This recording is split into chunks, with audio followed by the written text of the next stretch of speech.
حضرت مالک بن ربیعہ رضی اللہ تعالیٰ عنہ فرماتے ہیں، ایک دفعہ کا ذکر ہے کہ ہم لوگ رسول اللہ صلی اللہ علیہ وسلم کی بارگاہ میں موجود تھے کہ بنی سلمہ کا ایک آدمی آیا اور عرض کرنے لگا، یا رسول اللہ صلی اللہ علیہ وسلم، کیا ماں باپ کی وفات کے بعد بھی کسی طریقے سے میں ان کی خدمت کر سکتا ہوں؟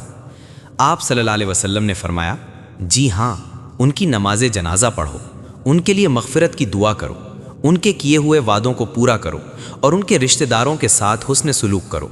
المستدرک امام حاکم، حدیث نمبر 7260۔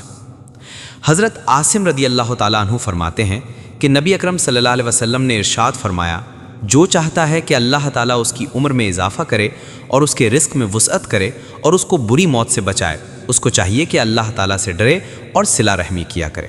المستدرک امام حاکم، حدیث نمبر 7280۔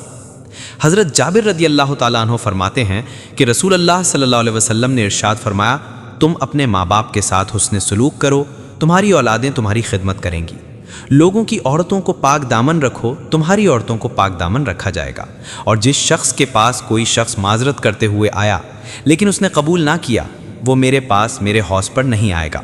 المستدرک امام حاکم، حدیث نمبر 7259۔